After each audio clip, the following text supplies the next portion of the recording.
நான் stop prime டைமில் அடுத்ததாக அதிமுக்கியத்துவம் வாய்ந்த டாப் 25 செய்திகளின் அணிவகுப்பை பார்க்க இருக்கிறோம்.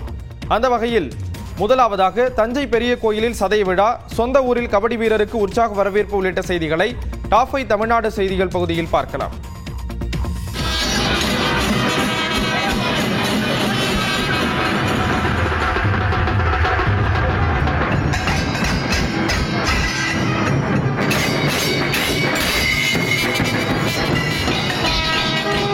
உலக புகழ்பெற்ற தஞ்சை பெரிய கோவிலில் பெருவுடையாரின் வீதி உலா கோலாகலமாக நடைபெற்றது. 1040வது சதய விழாவையொட்டி 2 நாட்களாக தஞ்சை பெரிய கோவில் விழாக்கோலம் பூண்டிருந்தது. இதன் ஒரு பகுதியாக நேற்று வெள்ளி ரிஷப வாகனத்தில் பெருவுடையாரும் பெரிய நாயகி அம்மனும் சிறப்பு அலங்காரத்தில் எழுந்தருளினர்.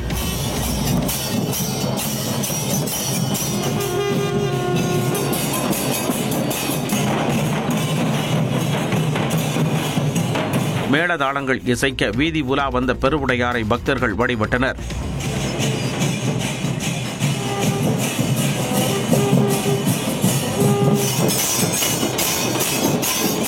முன்னதாக நேற்று காலை பெருவுடையாருக்கு பால், சந்தனம், மஞ்சள் உள்ளிட்ட 48 வகையான பொருட்களால் சிறப்பு அபிஷேகம் நடைபெற்றது.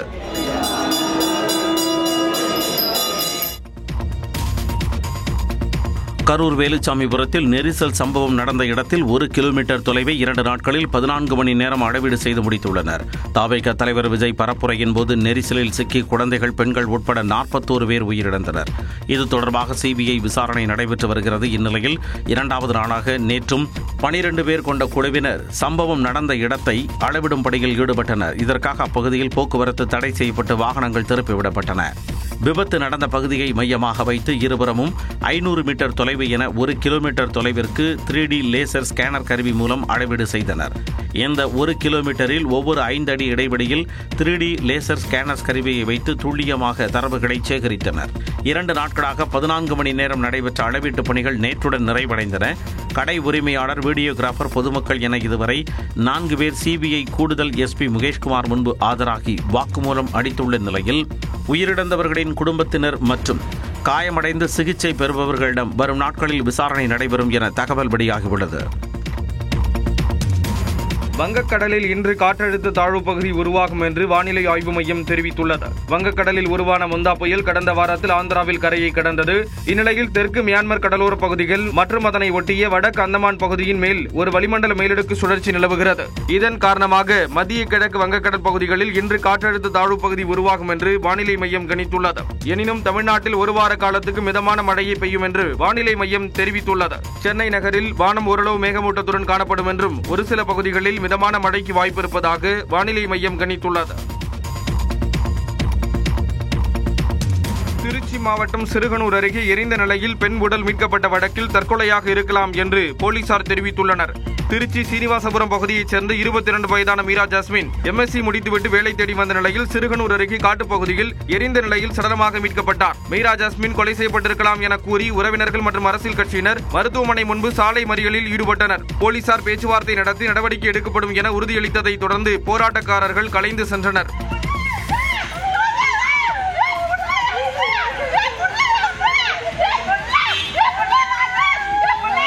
இந்நிலையில் இளம்பெண் கொலை செய்யப்பட்டதற்கான தடயம் எதுவும் இல்லை என்று உடற்கூறாய்வில் தெரிய வந்துள்ளதாக போலீசார் கூறியுள்ளனர். பாலியல் வன்கொடுமை செய்ததற்கான காயங்களோ தடயங்களோ காணப்படவில்லை என்றும் காவல்துறை செய்திக்குறிப்பில் குறிப்பிட்டுள்ளது. எனினும் ரத்த மாதிரி உள் உறுப்புகளில் காயம் உள்ளதா என கண்டறிய ஆய்வுக்கு அனுப்பப்பட்டுள்ளதாக கூறப்பட்டுள்ளது. இளம்பெண் தற்கொலை செய்து கொண்டிருக்கலாம் என்பதால் போலீசார் தொடர்ந்து விசாரணை மேற்கொண்டு வருவதாகவும் பெண்ணின் உடல் பெற்றோர் வசம் ஒப்படைக்கப்பட்டதாக தெரிவிக்கப்பட்டுள்ளது.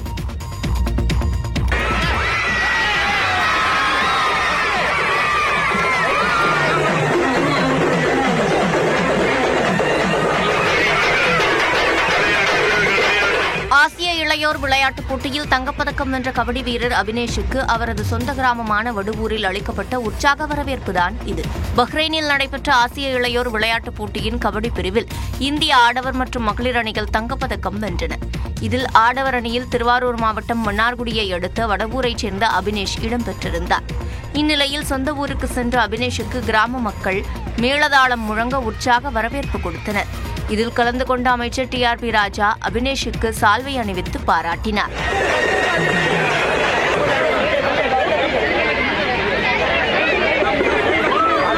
கபடியில் மென்மேலும் வளர வேண்டும் என்பதே தனது விருப்பம் என அபினேஷ் தெரிவித்தார். எங்கள் கிராமத்திலிருந்து 4 பிளேயர் நான் விளையாடுறேன். இதுக்கு முன்னாடி எங்கள் கிராமத்தில் 3 பேர் விளையாண்டுருக்காங்க. இதுக்கு 15 வருஷம் கழிச்சு நான் தருமபுரத்தில் 15 வருஷம் கழிச்சு நான் விளையாடுறேன். இதுக்கு முன்னாடி எங்கள் ஊர்லேருந்து தான் விளையாண்டுருந்தாங்க. ராஜ்கோரும் விளையாண்டுருந்தாங்க. 12 ஆண்டுகளுக்கு முன்பு அபினேஷின் தந்தை உயிரிழந்த நிலையில் தாய் தனலட்சுமி கூலி வேலை செய்து 3 பிள்ளைகளை வளர்த்து வருகிறார். சிறுவயது முதலே கபடியில் ஆர்வம் கொண்டிருந்த அபினேஷ் தற்போது இந்திய அளவில் இடம்பெற்று தங்கப்பதக்கம் வென்று வடுவூர் கிராமத்திற்கே முன்னுதாரணமாக மாறிவிட்டார். தமிழ்நாடு அரசியல் களத்தை பரபரப்பாக்கிய செய்திகளை டாப் 5 அரசியல் செய்திகள் பகுதியில் பார்க்கலாம். வாக்காளர் பட்டியல் சிறப்பு திருத்தம் தொடர்பாக முதலமைச்சர் மு.க.ஸ்டாலின் தலைமையில் இன்று அனைத்துக் கட்சிகள் கூட்டம் நடைபெறவுள்ளது. பீகார் போன்று தமிழ்நாட்டில் வாக்காளர் பட்டியல் சிறப்பு திருத்த பணிகள் வரக்கூடிய செவ்வாய்க்கிழமை தொடங்க உள்ளன. இதற்கு திமுக மற்றும் அதன் கூட்டணி கட்சிகள் எதிர்ப்பு தெரிவித்து வருகின்றன. இது தொடர்பாக விவாதிக்க முதலமைச்சர் மு.க.ஸ்டாலின் தலைமையில் இன்று அனைத்துக் கட்சி கூட்டத்திற்கு ஏற்பாடு செய்யப்பட்டுள்ளது. சென்னை தியாகராய நகரில் இன்று காலை 10 மணி அளவில் நடைபெறக்கூடிய இந்த கூட்டத்தில் திமுக கூட்டணி கட்சிகள் மட்டுமின்றி கூட்டணியில் இல்லாத கட்சிகளின் தலைவர்களுக்கும் அழைப்பு விடுக்க திமுக தலைவர் மு.க.ஸ்டாலின் உத்தரவிட்டிருந்தார். அதன்படி அதிமுக, பாஜக, பாமகவின் அன்புமணி தரப்பு தவிர்த்து கூட்டணியில் இல்லாத தேமுதிக, தமிழ் மாநில காங்கிரஸ், தாவேகா உள்ளிட்ட 60 கட்சிகளுக்கு அழைப்பு விடுக்கப்பட்டுள்ளது. இந்த கூட்டத்தில் தலைவர்கள் வைக்கக்கூடிய கோரிக்கைகள், ஆலோசனைகள் அடிப்படையில் அடுத்த கட்ட செயல்பாடுகள் அமையும் என்று கூறப்படுகிறது. இதனிடையே இந்த கூட்டத்தில் யார் யார் பங்கேற்பார்கள் என்ற எதிர்பார்ப்பும் எழுந்துள்ளது.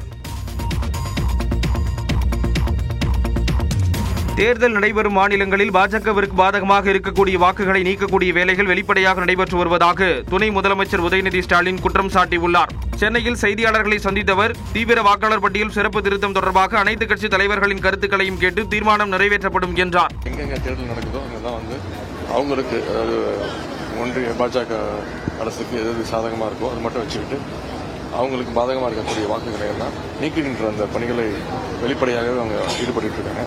இதற்கு நம்ம எதிர்ப்பு தெரிவிச்சிருக்கிறோம்.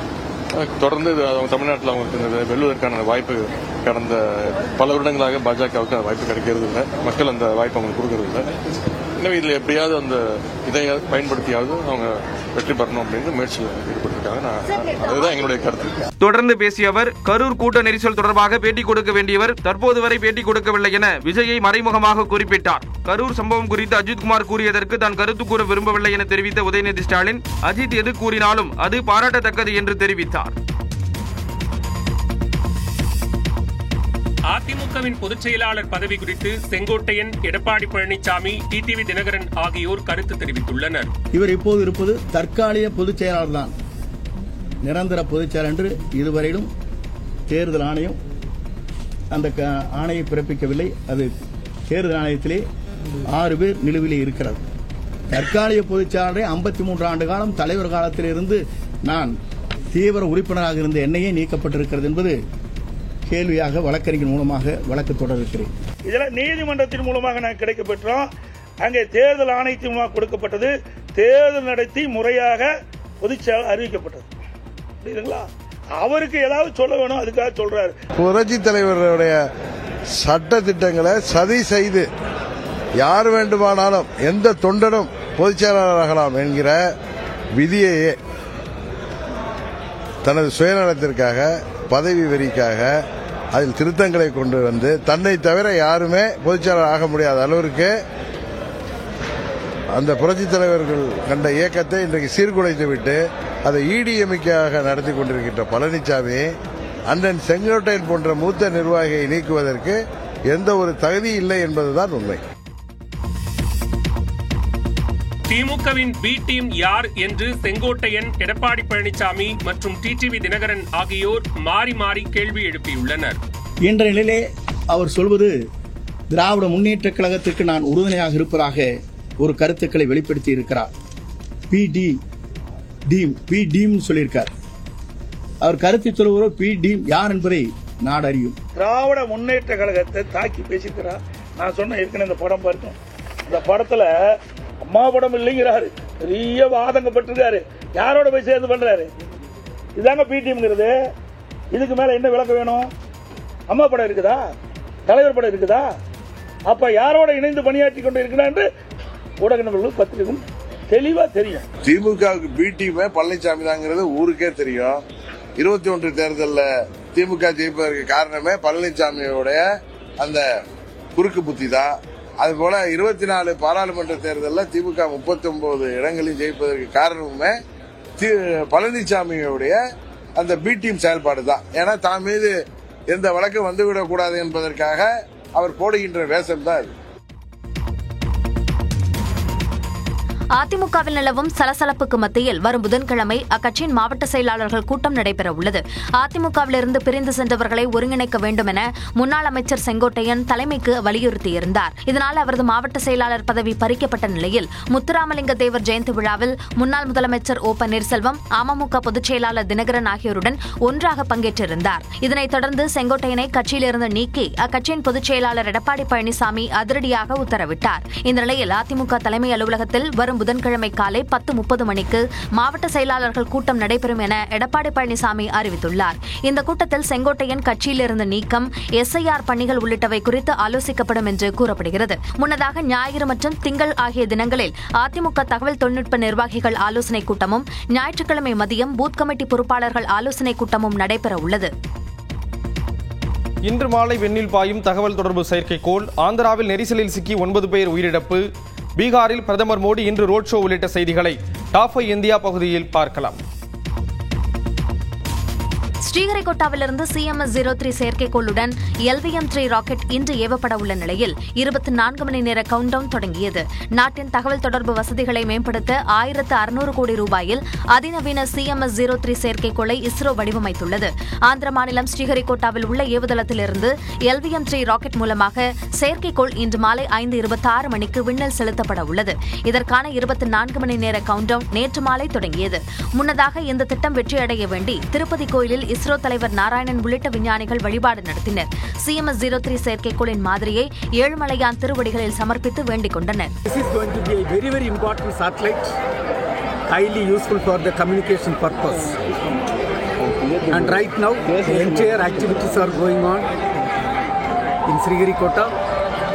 The total vehicle, satellite, everything is ready for the launch. 4410 kilo எடை கொண்ட இந்த செயற்கைக்கோள் இந்திய கடலோர எல்லைகளை கண்காணிப்பதுடன் போர்க்கப்பல்கள், விமானங்களிடையே தொலைத்தொடர்பு சேவையை மேம்படுத்துவதை நோக்கமாக கொண்டுள்ளது.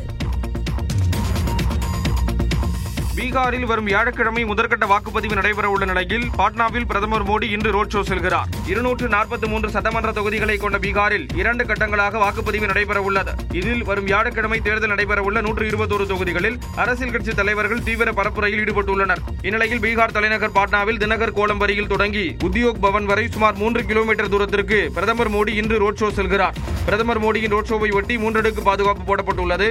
முன்னதாக போஜ்பூர் மற்றும் நவாதாவில் நடைபெறவுள்ள பொதுக்கூட்டங்களில் பங்கேற்கும் பிரதமர் மோடி தேசிய ஜனநாயக கூட்டணி வேட்பாளர்களுக்கு ஆதரவு திரட்ட உள்ளார். பீகாரில் பெண்கள், தலித்துகளுக்கு பாதுகாப்பு இல்லை என்று காங்கிரஸ் MP பிரியங்கா காந்தி குற்றம் சாட்டியுள்ளார். பீகார் மாநிலம் பெகுசராய் பகுதியில் நடைபெற்ற தேர்தல் பரப்புரை கூட்டத்தில் பேசிய அவர், நாட்டின் வளர்ச்சிக்காக பீகார் அதிக பங்களிப்பை வழங்கியிருப்பதாக கூறினார். அதற்கு ஏற்ற உண்மையான வளர்ச்சியை பீகார் பெறவில்லை என்றும் விமர்சித்தார். தேசிய ஜனநாயக கூட்டணி பிரித்தாளும் அரசியல் செய்வதாகவும் போலி தேசியவாதத்தை பரப்புவதாகவும் விமர்சித்தார். சிறப்பு வாக்காளர் பட்டியல் திருத்தம் என்ற பெயரில் வாக்காளர்களின் பெயர்கள் நீக்கப்பட்டிருப்பது உரிமையை மீறக்கூடிய செயல் என்றும் சாடினார். मोदी जी कहते हैं डबल इंजन की सरकार चलाएंगे. गलतफहमी में मत होना, कोई डबल इंजन नहीं है, एक सिंगल इंजन है इनका और दिल्ली से चलता है. அதற்கு பிறகு செய்தியாளர்களிடம் பேசிய பிரியங்கா காந்தி, பீகாரில் பெண்களால் சுதந்திரமாக வெளியே செல்ல முடிவதில்லை என்றும் கவலை தெரிவித்தார். பெண்கள், குழந்தைகள், தலித்துகளுக்கு எதிரான குற்றங்கள் அதிகரித்திருப்பதாகவும் குறை கூறினார். தேசிய ஜனநாயக கூட்டணி 20 ஆண்டுகளாக ஆட்சியில் இருந்த போதும் வேலைவாய்ப்பை வழங்கவில்லை என்றும், அதனால்தான் 75 லட்சம் பெண்களின் வங்கிக் கணக்கில் தலா 10,000 ரூபாய் செலுத்தக்கூடிய திட்டத்தை பிரதமர் தொடங்கி வைத்ததாகவும் பிரியங்கா காந்தி சாடினார். ஆந்திர மாநிலம் ஸ்ரீகாகுளத்தில் உள்ள வெங்கடேஸ்வர சுவாமி கோயிலில் ஏற்பட்ட கூட்ட நெரிசலில் சிக்கி 9 பேர் பரிதாபமாக உயிரிழந்தனர். ஸ்ரீகாகுளம் மாவட்டத்தின் காசிபுகா நகரில் உள்ள வெங்கடேஸ்வர சுவாமி கோவிலில் சனிக்கிழமை ஏகாதசி சிறப்பு வழிபாடுகள் நடைபெற்றது. தினசரி கோவிலுக்கு 3000 பக்தர்கள் வரும் நிலையில் தெலுங்கு கார்த்திகை ஏகாதசியை ஒட்டி வழக்கத்தை விட 8 மடங்கு பக்தர்கள் கோவிலுக்கு வந்ததாக கூறப்படுகிறது. சிறிய கோவிலில் ஒரே நேரத்தில் ஏறத்தாழ 25,000 பேர் திரண்டதால் கடும் கூட்ட நெரிசல் ஏற்பட்டது. கூட்டத்தை கையாளும் அளவுக்கு கோவிலில் போதிய வசதிகள் இல்லை என கூறப்படுகிறது.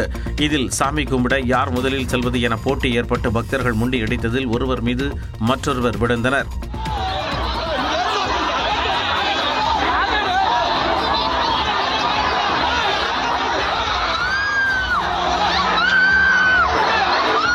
பெரும்பாலும் குழந்தைகள் மற்றும் பெண்கள் கீழே விழுந்ததாக கூறப்படும் நிலையில் அருகில் இருந்த மத்த பக்தர்கள் அங்கிருந்து வெளியேற முயன்று கீழே கிடந்தவர்களை மிதித்ததாக கூறப்படுகிறது. இதில் பலர் மயங்கி மூச்சு பேச்சற்று போயினர். கூட்ட நெரிசலில் சிக்கி குழந்தை, பெண்கள் என 9 பேர் உயிரிழந்த நிலையில் 10ற்கும் மேற்பட்டோர் படுகாயங்களுடன் மீட்கப்பட்டு மருத்துவமனையில் அனுமதிக்கப்பட்டனர். ஐசிசி 50 ஓவர் மகளிர் உலகக்கோப்பை கிரிக்கெட் தொடரில் இன்று நடைபெறும் இறுதிப் போட்டியில் இந்திய அணி தென்னாப்பிரிக்காவை எதிர்கொள்ள உள்ளது. இந்தியாவில் நடைபெற்று வரும் இந்த தொடரின் லீக் சுற்றில் சற்று தடுமாறிய இந்திய அணி அரையிறுதியில் பலம் வாய்ந்த ஆஸ்திரேலிய அணியை வீழ்த்தியது. இந்த சாதனை வெற்றியுடன் இறுதிப் போட்டிக்குள் நுழைந்த இந்திய மகளிர் அணி முதல் முறையாக கோப்பையை கைப்பற்றுமா என்ற எதிர்பார்ப்பு எழுந்துள்ளது. நவி மும்பையில் இன்று பிற்பகல் 3 மணிக்கு தொடங்கும் போட்டியில் இந்திய மகளிர் அணி தென்னாப்பிரிக்காவுடன் மோதுகிறது. இந்த தொடரின் லீக் ஆட்டத்தில் தென்னாப்பிரிக்காவிடம் இந்தியா பெற்ற தோல்விக்கு இறுதிப் போட்டியில் பதிலடி தருமா என்ற எதிர்பார்ப்பு எழுந்துள்ளது. ஆனால் முதல் முறையாக இறுதிப் போட்டிக்கு வந்துள்ளது தென்னாப்பிரிக்கா. ஆகையால் அந்த அணியும் கோப்பையை வெல்ல போராடும் என்பதில் ஐயமில்லை. எனினும் இன்று போட்டி நடைபெறும் நவி மும்பை மைதானத்தில் ஆஸ்திரேலியாவை துவம்சம் செய்து அதீத பலத்தை இந்திய அணி வெளிப்படுத்தி உள்ளதால் இன்றைய போட்டியிலும் அதே அதிரடி தொடருமா என ரசிகர்கள் காத்திருக்கின்றனர். 2017ஆம் ஆண்டுக்கு பிறகு இறுதிப் போட்டிக்கு முன்னேறியுள்ள இந்திய மகளிர் அணி இந்த முறை மகுடம் சூடுமா எனவும் ரசிகர்கள் எதிர்பார்த்துள்ளனர். டாப் 25 செய்திகளில் தற்போது பல்சுவை செய்திகளை பார்க்கலாம். நடிகர் ஷாருக் கான் இன்று தனது 60வது பிறந்த நாளை கொண்டாடி வரும் நிலையில் நள்ளிரவு முதலே அவரது வீட்டு முன்பு ரசிகர்கள் குவிய தொடங்கினர். பிரபல ஹிந்தி நடிகரான ஷாருக் கான் இன்று தனது 60வது பிறந்த நாளை கொண்டாடுகிறார். அவருக்கு வாழ்த்து சொல்வதற்கு மகாராஷ்டிரா மாநிலம் மும்பையில் ஷாருக் கான் வீடு உள்ள மன்னத் பகுதியில் நள்ளிரவு முதலே ரசிகர்கள் குவிய தொடங்கினர்.